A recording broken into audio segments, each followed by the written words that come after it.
So when someone invites you to hang out, it's supposed to be fun, right? But why does it feel like when an American invites you out, they somehow sound, I don't know, completely stressed out and exhausted while doing it? Wait, yes. It's like a burden almost. But welcome back to English Unfiltered. I'm Alex. And I'm Jamie.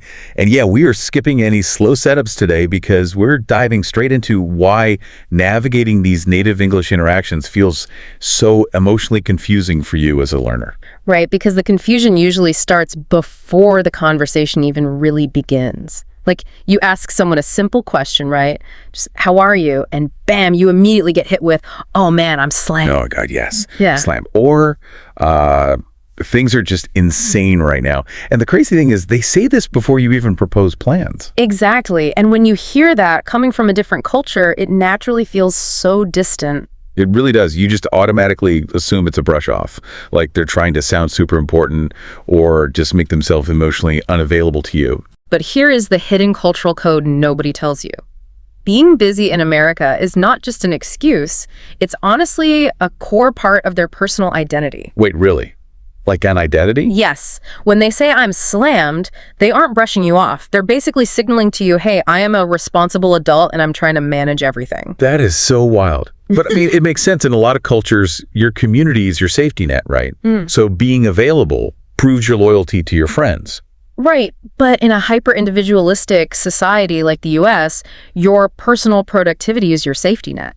So signaling that you're busy equals signaling that you are safe, employed, and, valuable. Okay, that completely reframes the interaction. Yeah. But because being busy is so tied to their survival, spontaneity just completely vanishes. It's gone. Poof. Right. And this leads to the ultimate culture shock. You ask a friend, hey, want to grab coffee? And they literally look at you and say, let me check my calendar. How is next Thursday at 2 p.m.? Which is brutal. I mean, to so many cultures around the world, that just feels freezing cold. It feels like you're being forced to make a strict medical appointment just to see a friend. No, but listen, I know some people argue this is a sign of respect, but I have to push back on that a little because, come on, if you really care about someone, shouldn't you be able to find like 5 minutes for a spontaneous coffee?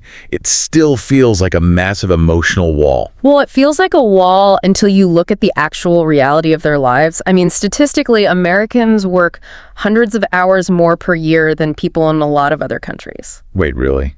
That much more? Yeah, they aren't just making it up to avoid you.